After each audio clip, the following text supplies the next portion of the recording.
Hi everybody, it's Mrs. Shamah. This is take 3. Kona so far has bitten on my ponytail and tried to give me a new hairstyle and walked in front of the camera, so we'll see. She's going to help read the story called A Day with No Math, written by Marilyn Kay, illustrated by Tim Bowers. I read the story at least once a year to my students, usually more, and I thought it would be a fun book for us to all share together while we're apart, and perhaps while we're at home doing lots of math with our families. A Day with No Math.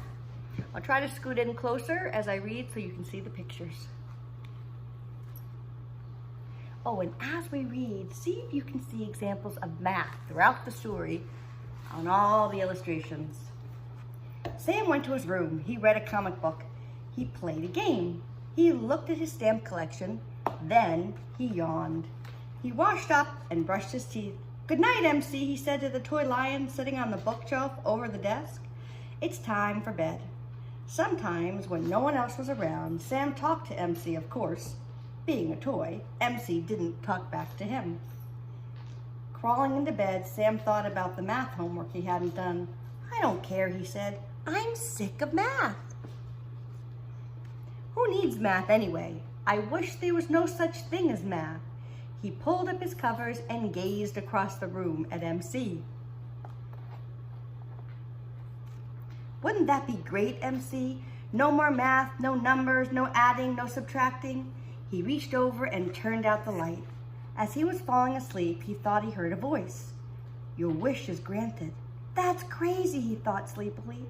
"I must be dreaming." Where are some of the math places that we see? Shapes, numbers, numbers, numbers, even numbers here, numbers. The next thing Sam knew, it was morning. He sat up and did what he always did when he first woke up. He looked at the clock. But something was different. The clock had no numbers. Sam rubbed his eyes and looked again. The face of the clock was still blank. He got out of bed and looked at his calendar. There were no numbers on it either. He opened a book. There were no numbers on the pages. "What's going on here?" Sam wondered. "You got your wish," a voice answered. "Who was that?" Sam asked. "I did," the voice replied. Sam's mouth fell open. "MC, you're a toy. How can you be talking?" "This is a dream," MC said. "Anything can happen in a dream." Sam shivered. It was crazy, but he wanted to jump for joy. "My wish has come true. There are no numbers anywhere. That means no more math." Grabbing MC, he ran down to the kitchen. "Let's make something special for your breakfast," said his mother. "Can we make muffins?" he asked. "Sure, that's easy," his mother said. "All we have to do is follow the directions." They opened a cookbook and looked at the recipe. "Flour, sugar, baking powder, salt, eggs, milk, and butter," they read. They gathered everything on a list. "How much flour do you put it in?" Sam asked. Mother looked at the recipe. "I don't know. There are no numbers here." She threw everything in together and mixed it up. Then they put it in the oven. While the muffins baked, Sam brushed his teeth, combed his hair, and dressed for school. Then he went back to the kitchen. "Yuck!" Sam shouted. Gobs of gooey batter oozed out of the oven. And why do we think it's happening? Why is that batter oozing out of the oven? "Well, you'll have to make something else for breakfast," his mother said. "Sam, is there enough time before the school bus comes?" whispered MC.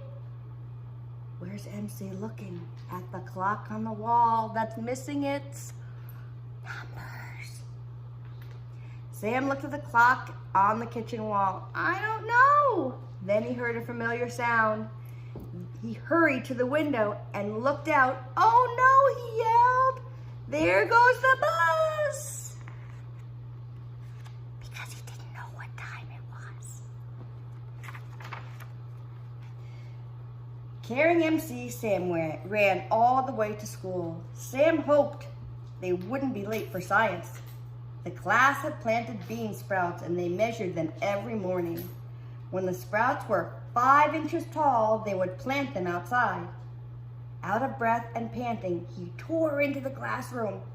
Then he gasped. What's going on here? Streams of long bean sprouts practically covered the room. They went up to the ceiling, twisted around the desks.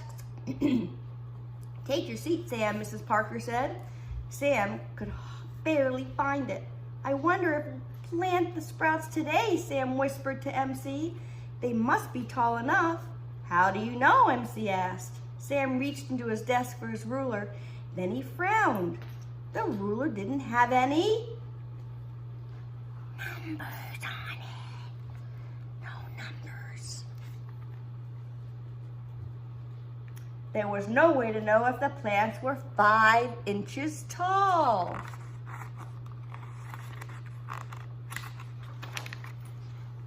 We're going to have reading now, Mrs. Parker said. Jana, would you and Sam please go to the closet and get the reading books? Jana and Sam ran to the closet. They each gathered an armful of books. Do you think we have enough books? Jana asked. I don't know, said Sam. I guess so, but they didn't get enough books, and sharing them wasn't very easy.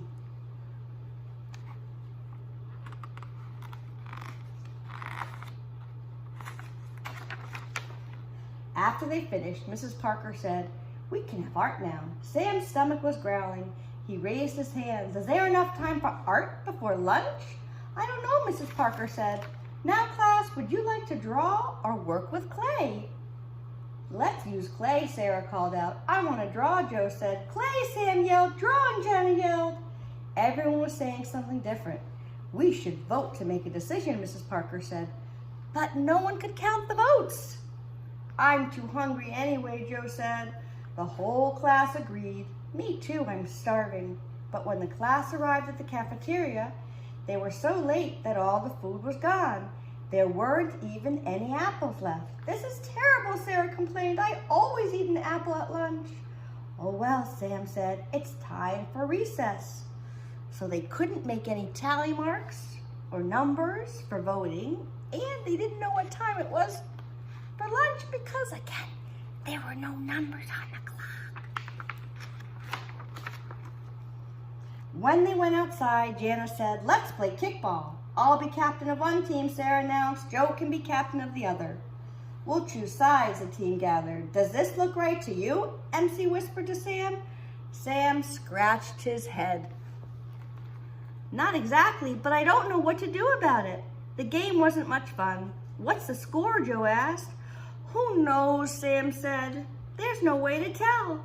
By the time Mrs. Parker blew the whistle to end recess, they were bored with the game and they didn't even know who won.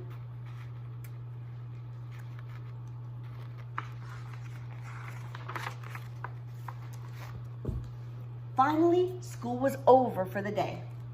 Do you want to get a frozen yogurt? Jana asked. Okay, Sam said. He needed something to cheer him up after a bad day. Joe and Sarah went with them. A blueberry frozen yogurt, please, Jana told the man at the counter. Chocolate for me, Sam said. I'll have strawberry, Sarah decided. Me too, Joe said. Sam placed his money on the counter. Is that enough money for a frozen yogurt? MC whispered. I don't know, Sam said. Jana, Joe, and Sarah couldn't add their money either. Neither could the man behind the counter. Nobody knew what to do. The frozen yogurt started to melt. Hungry and sad, the kids left. Oh no. They didn't know what to do.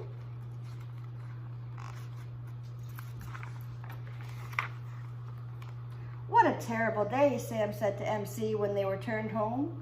Maybe that's because it was a day with no math, MC told him. That's silly, Sam said. What difference does math make? You really want to find out, MC asked? Let's wish for this day all over again. Only this time, put math back in. That sounded like a silly idea to Sam, but it was worth a try. He closed his eyes and made the wish. When he opened his eyes, it was morning again. Sam looked at the clock. The numbers are back. There they are, the numbers are back. Kona agrees, the numbers are back. When he opened his eyes, it was morning again. We read that part. That's going to make this day a whole lot better, MC said. I'm not so sure about this, Sam grunted.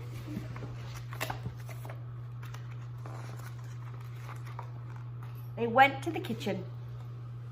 Try making the muffins again, MC suggested to Sam. Sam and his mother looked up the recipe in the cookbook. Let's see, 2 cups of flour, 2 1/2 tablespoons of baking powder, teaspoons of baking powder, hummed Sam as they mixed the ingredients together. Then they checked the recipe again. Bake at 400 degrees for 25 minutes. Better make sure there's enough time before the bus comes, whispered MC. And look, Sam is going to look up at the clock to make sure that he knows when to go out for the bus. Sam said, yep, it's 7:05 right now. That means the muffins will be ready at 7:30. The bus comes at 7:45. I'll have 15 minutes to eat. There's all that math. Helping out. While the muffins baked, Sam brushed his teeth, combed his hair, and dressed. By the time he finished, the muffins were ready, and Sam and his mother ate a delicious breakfast. Then he went outside to catch the bus. When he arrived at school, he measured the sprouts. Mrs. Parker, he said, the bean sprouts are well over 5 inches tall. There he is, using his ruler to measure the bean sprouts. Good, Mrs. Parker said. Now, it's getting to be, after they planted the sprouts, it was time for reading. Janet and Sam went to the closet and gathered books. Do you have enough for everyone, MC whispered. Let's see, Sam said. There are 20 kids. Jana, how many books do you have? Jana counted the books. There are 7 here. I've got 8, Sam said. That makes 15. We need 5 more. When they finished reading, Mrs. Parker said, we can have art now. Joe raised his hand. Do we have enough time for art before lunch? Mrs. Parker looked at the clock. Oh dear, we don't. It's already 11:45 and lunch is at noon. Thank you, Joe. This time the class made it to lunch on time and Sarah got her apple. See, there's all that math at work. When they returned to class, the student voted to pick an art project. They counted the votes. 14 students wanted to draw and 6 wanted to work with clay. There, they're using their counting and tally marks. It looks as if we'll draw today, Mrs. Parker said. At recess, Sarah and Joe were captains for kickball. They took turns choosing their teams, so they each ended up with the same number of players. It was an exciting game. MC kept score. Mrs. Parker asked after she blew out the whistle, who won the game? The score was 5-5, MC whispered. It was a tie, answered Sam. After school, Sam, Jana, Joe, and Sarah went to the frozen yogurt store. Do you each have enough money for a cone, the man asked. Sam counted. I've got a quarter, 2 dimes, 3 nickels, and 5 pennies. That makes 65 cents. I've got 75 cents, Jana said. Joe and Sarah had 60 cents each. Look, Sam said, super duper special frozen yogurt sundae, 5 flavors, 3 fruit toppings, only $2. But no one has $2, Sarah asked. Yes, you do, MC whispered to Sam. If we add all of our money together, we have $2.60, more than enough. The sundae was the best treat they ever had. It was huge, and they had enough money left over for pretzels to eat on the way home.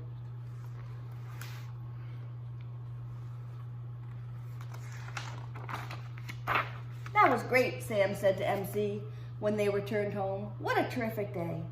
He lay back in his bed and he closed his eyes. When he opened them, it was morning.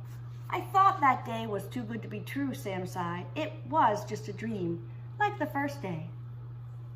He looked at the clock. It was 7:05. I've got 40 minutes before the bus comes. It takes me 5 minutes to get dressed and 10 minutes to eat breakfast. I could lie here in bed for 25 minutes, or I could do my math homework. Suddenly, that didn't seem like such an awful job anymore. He looked up at his toy lion. That was a pretty strange dream, MC. Who would ever guess that a day with no math could be such a terrible day? Of course, since this was real life, MC didn't answer. But as Sam looked at him, he noticed something around the lion's mouth. No, Sam thought, it wasn't possible. This was too weird. It had been a dream, right? But that stuff on MC's face, it certainly looked like frozen yogurt. The end. Hope everybody has fun. We miss you and looking forward to seeing you soon. Have fun with math and reading and your families.